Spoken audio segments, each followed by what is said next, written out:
1971년도의 환경이 지금하고 좀 비슷하지 않을까라는 생각이 들었기 때문에 앞으로도 금과 은은 더 많이 오릅니다. 요즘에 트럼프가 관심을 가져 하는 것들을 좀 보면은 앞으로 어떻게 될 것인가에 대해서도 조금은 이해할 수 있을 것 같아요. 지금의 이 패턴을 보면은 트럼프가 마치 닉슨 대통령 때 하는 그런 것을 하지 않나는 착각이 들 정도로 비슷해요. 그때 당시에 닉슨이 너무나 많은 돈이 필요해서 금 본위제를 폐지했어요. 에라 모르겠다. 야, 이거 없애. 그래서 무한대로 달러를 발행하기 시작한 거죠. 그러면 물가가 치솟는 거예요. 인플레이션이 되면 가장 많이 오르는 게 금값이에요. 지구가 생긴 이래로 금이 급격히 오른 때가 바로 1971년도입니다. 약간 오버랩이 되죠, 지금 상황하고. 그리고 나서 두 번째가 뭡니까? 닉슨 하면 생각나는 게.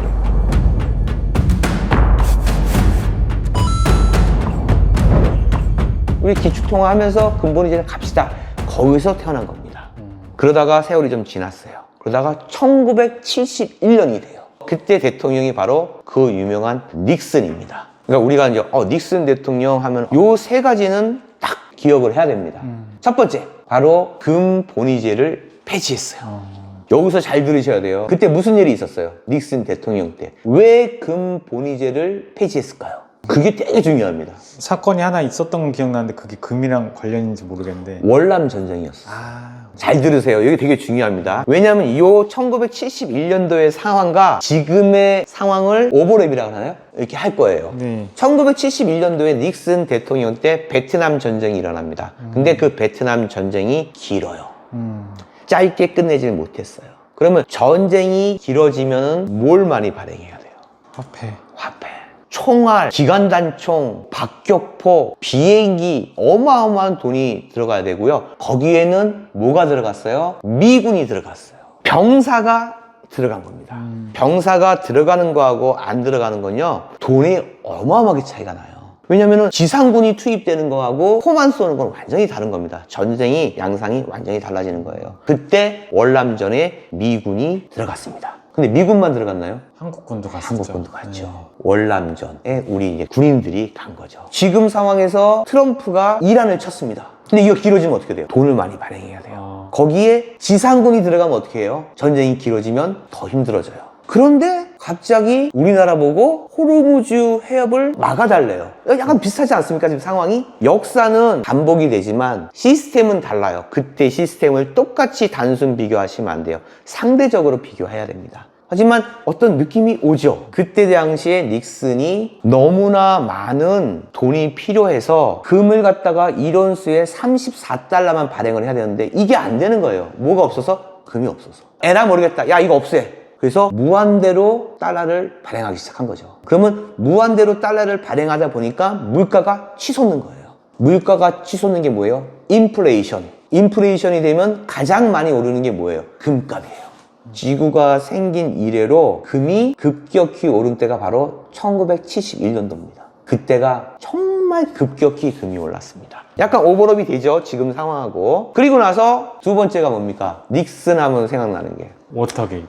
그죠, 워터게이트. 좋아요. 워터게이트. 네. 워터게이트. 그러니까 워터게이트도 호텔 이름인가 그럴 거예요. 워터게이트라는 호텔. 네. 거기서 이제 도청 장치가 발견이 돼갖고 그때 당시에 그 상대 당을 도청으로 해가지고 거짓말을 한 게 결정적인 이유로 사임을 하게 되죠.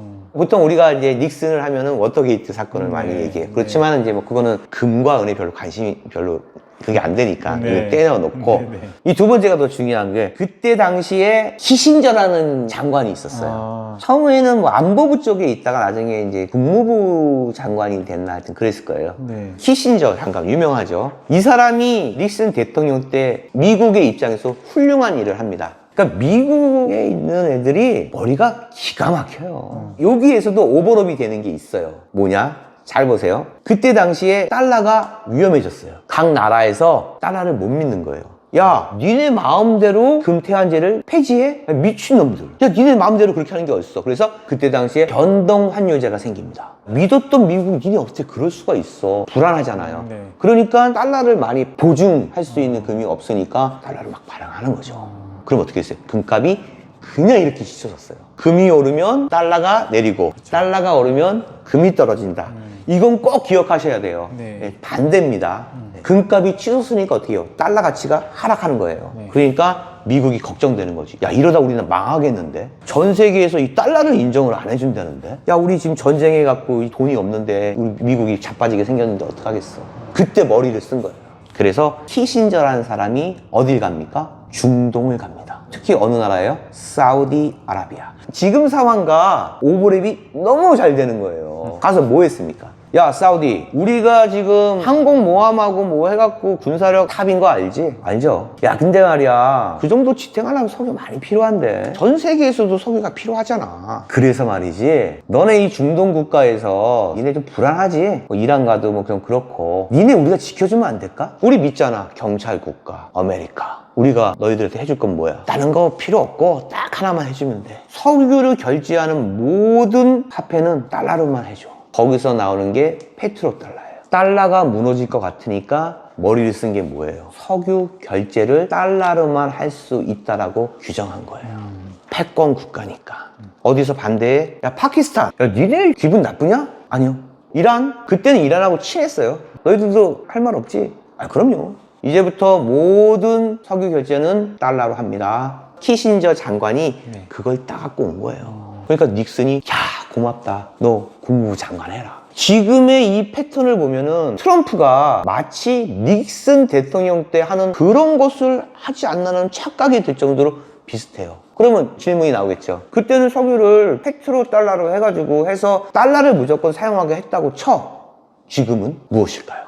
냄새 나지 않아요? 트럼프 일기 때는 전혀 얘기를 안 하고 쓰레기라고 얘기했던 바로 가상화폐 허브 국가로 만들겠다. 그러면서 뭘 해요? 스테이블 코인을 발행하는 거예요. 근데 이 스테이블 코인을 결제하는 것을 달러로만 한다. 너무 비슷하죠. 그러면 스테이블 코인이 앞으로 어떻게 될 것이냐? 모든 무역의 결제가 스테이블 코인으로 간다는 거죠. 왜? 지금 달러로 하는 이런 시스템으로서 달러가 지금 인플레이션과 부채 지금 한 39조 달러로 늘어난 것 같아요. 부채가. 이거 어떻게 감당해요? 감당 절대 못 합니다. 그럼 방법이 뭐예요? 키신저죠. 키신저 같은 사람이 스테이블 코인의 결제 수단을 달러로만 한다. 에이, 우리는 안 할래. 어디서? 유럽에서? 한국도 우리 안 할래요. 그냥 우리는 CBDC 발행해서요, 디지털 화폐로 우리끼리 알아서 하겠습니다. 뭐라고? 그게 뭐예요? 패권 국가예요. 스테이블 코인으로 하자. 그냥 우리가 통일을 해야 될 거 아니야. 힘들겠지만 결제는 무조건 달러야. 와, 그때하고 너무 비슷해요. 우리나라도 참 어떻게 보면 대통령이 권한이 굉장히 강하잖아요. 우리나라 권력이죠, 권력. 근데 그 권력은 우리나라 안에서의 권력이죠. 근데 또 국제적으로 가면은 미국한테 꼼짝을 못 합니다. 그러니까 지금 트럼프는요, 패권 국가로서의 모든 일을 강행하고 있는 거죠. 툭툭 치는 거예요. 동네에 이만한 몸집을 가진 깡패가 주머니에 손 넣고 가면서 지나가는 애들을 한 번씩 툭툭 치는 거예요. 야, 너 얼마 있어? 돈 없는데요? 양말 벗어봐. 아, 근데 발가락 사이에 500원짜리가 끼어있어요. 내놔. 내가 뺏는 게 아니라 빌리는 거야. 마찬가지예요. 툭툭 건드리는 거예요. 왜? 막강한 군사력으로. 까불면 빵! 말 안 들어? 체포! 하고 싶은 거 다 하는 거예요. 우리는 패권국임을 너희들은 잊지 말라는 거죠. 그러니까 뭐 했어요? 관세 때리는 거예요. 관세 때려가지고 막, 야, 니네 투자해. 야, 1번 너희들도 이거 투자해. 갖고 와. 그 패권국. 좀 다르게 얘기하면 약간 깡패 국가. 하지만 따라야죠. 어떻게 할 수가 없어요, 사실은요. 그런 가운데 우리는 경제를 읽어야 돼요. 미국은 앞으로 어떤 짓을 할지 또 몰라요. 보통 패권 국가들이 100년에 한 번씩 바뀐다고 했어요. 또 그렇게 바뀌어 왔고요. 근데 지금 미국이라는 나라가 거의 한 지금 120년 정도를 잡고 있는데, 패권 국가 말고 또 뭐가 있죠? 국가 개념보다 국수주의라는 게 있어요. 국수주의. 이 국수주의가 굉장히 위험한 거거든요. 대표적인 게 나치즘. 그러니까 얘네들은 뭐냐면은 우리 민족은 특별하다. 나치즘의 이 민족이 뭡니까? 게르만족. 게르만입니까? 네네. 우리 민족은 탁월해. 너희들은 하류야. 그래서 막하는, 피해를 주는, 이게 이제 국수주의고요. 그리고 이제 민족주의가, 우리나라 많이 얘기하는 게 민족주의. 근데 전 그래요. 이제 민족주의. 우리나라 민족주의 맞습니까? 맞을 것 같습니다. 그래요? 아, 저는 그렇게 민족 생각해요. 뭐 이런 거 한민족 이런 거 맨날 강조하고 그러죠. 강조는 하는데 민족주의라는 개념이 어떤 혈연과 관계가 있는데 중국이 한족이라는 걸 강조하고 우리나라가 이제 한민족이라고 강조를 하는데 과연 이 혈연으로도 완전히 단일 민족인가는 그거는 다시 한번 생각을 해봐야 될 것 같습니다. 그래서 제가 이제 이 얘기를 왜 하냐면 이제 민족주의 같은 경우에는 혈통을 중요시 하는데 그것은 뭐 남을 갖다가 뭐 피해를 입히려는 그게 아니라 우리의 정통성을 얘기하는 거예요. 국수주의가 발전한 나라들이 패권주의적인 패권 국가로 이제 넘어가는 단계가 될 겁니다. 만약에 독일이 세계 제1차, 2차에서까지, 물론 1차에서 성공했으면 2차까지 안 갔겠죠. 근데 걔들 대단해요. 1차에서 그렇게 맞고 터졌는데 또 갔다가 또 2차를, 야, 걔들 참. 맞습니다. 만약 독일이 그쪽 유럽을 다 했다 그러면 아마 독일이 패권 국가가 됐을 가능성이 굉장히 높았겠죠. 맞습니다. 그게 이제 그런 과정입니다.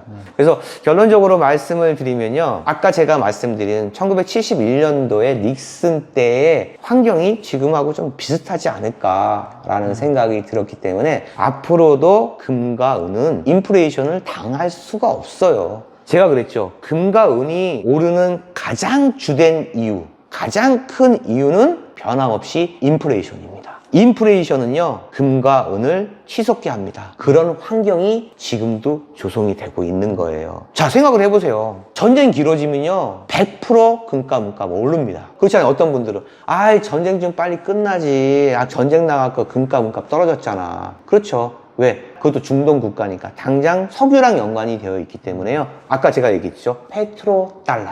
얼마나 자연스럽습니까, 여러분들? 페트로달러 때문에 지금 급한 거는 바로 현금과 달러예요. 그래서 아까 얘기한 것처럼 달러가 오르면 금이 떨어지는 거. 그렇지만 이게 계속 갈까요? 절대 아닙니다.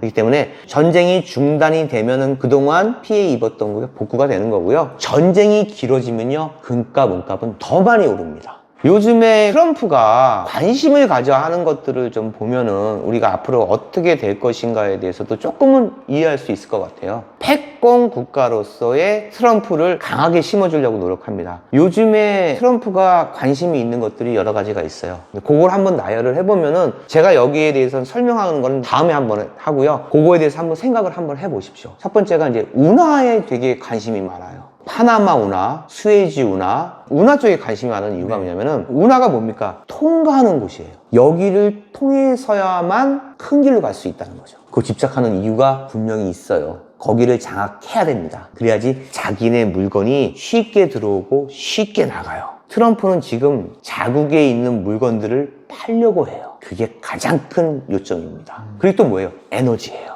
에너지를 확보하려고 노력하고 있어요. 트럼프는 자기네 있는 물건을 팔려고 하고 있어요. 뭐죠? 석유예요. 미국이 축복을 받은 나라는 바로 세일가스예요. 왜 또 그런 축복을 줘서 그 세일가스가 어마어마하게 나오냐고요. 그 세일가스를 팔으려면은 뭐가 있어야 되죠? 호르무즈. 그러니까 여기도 마찬가지예요. 여기를 통과해야만 되는 운하 같은 성격을 띠고 있잖아요. 여기를 봉쇄를 한다든지 아니면 화약고로 만든다든지 통행할 때 통행료를 받게 한다든지. 그러니까 어려움을 여길 줘야지 미국의 기름을 팔 수 있는 시스템을 만드는 거죠. 그리고 가장 중요한 건 바로 제가 누누이 얘기한 거죠. 중국을 겨냥하는 거예요. 만약에 전 세계에서 다음에 기축통화 나라가 될 수 있는 나라를 꼽는다면 유력한 게 어디겠어요? 중국이겠죠. 러시아가 러시아는 지금은 이제 자체로 주저앉는 상황이 된 거고요. 크게 부상한 나라가 바로 중국이고요. 제조업을 통해서, 인구를 통해서 부상한 나라인데 이 중국이 라이벌인데 얘네가 뜨면 미국이 기울 수 있는 상황이 많기 때문에 얘네를 죽여야 됩니다. 그래서 이런 모든 일어나는 일들은 궁극적인 적을 위해서 그게 바로 중국을 견제하기 위해서입니다. 또 마지막으로 아까도 제가 얘기했는데 혹시 댓글로 우리나라가 패권 국가가 되는 길 과연 가능성이 없을까에 대해서 한번 얘기를 해주는 것도 괜찮은 건데 제 희망과 꿈이 그겁니다. 제가 살아있을 때 우리나라가 전 세계의 패권 국가가 되고 기축통화국이 되는 우리에 있는 세종대왕이 그려져 있는 그 지폐가 전 세계 사람이 쓸 수 있는 기축통화가 됐으면 좋겠습니다. 이상입니다. 네, 감사합니다.